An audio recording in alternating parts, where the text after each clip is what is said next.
ठीक है। और फिर जब बच्चा होने के बाद जब 3.5 महीने का टीका उसका पूरा होता है, लास्ट फॉर्म उसमें टीके की डेट भरी जाती है।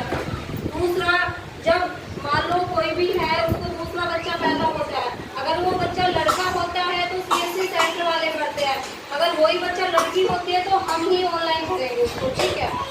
और एक है ये अपना सुकन्या समृद्धि योजना, उसमें जो 10 साल से नीचे की लड़की है उसका हम डाकघर या अपना डाकखाना है और ये बैंक है, यहाँ पे हम मतलब खाता खुलवा सकते हैं। उसमें क्या है कि जो ब्याज दर है, एक हम अपना पैसे खुलवाते हैं, उसमें ब्याज जो चलती है 7% चलती है, उसमें ब्याज ज़्यादा है। आप हर महीने 250 से उसको स्टार्ट कर सकते हो।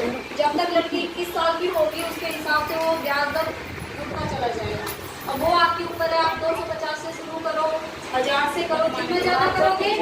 अगर आप 10,000 से करते हो तो 21 साल बाद आप मतलब उस पैसे को लेते हो तो कम से कम 25-27 लाख रुपए लगते हैं। ठीक है, आपको पता भी नहीं चलेगा। दूसरा है एक ये हम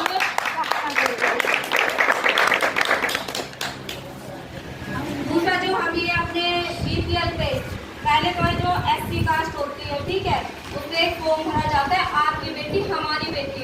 पहले वो फॉर्म होता था, लाडली का नाम तो सबने सुना है ना, जिसके 2 बेटियां होती, उसी का नाम सरकार ने 2015 में पढ़ाना। जो अगर कोई भी कास्ट हो, चाहे वो पंडित हो, ओबीसी या जनरल कोई भी है, अगर दूसरी बेटी होती है ना उसमें तो फिर दोनों पे भरा जाएगा। लेकिन जनरल में पहली बेटी होगी तो नहीं भरा जाएगा। ठीक है, दूसरी बेटी कोई भी कास्ट हो भरा जाएगा। उसमें राशन कार्ड, फैमिली आईडी, और फैमिली आईडी में लड़की का नाम खड़ा होना चाहिए और 11 महीने तक की, जन्म से 11 महीने तक ये फॉर्म भरा जाता है। आप मान लो 1.5 साल की लड़की हो गई, आप हमारे पास आते हो, हमारा फॉर्म भर दो, तो फॉर्म नहीं भरा जाएगा, 11 महीने तक भरवा सकते। ठीक है भाई, और ये आपके आंगनबाड़ी मैडम है, बाकी आप इनसे पूछो।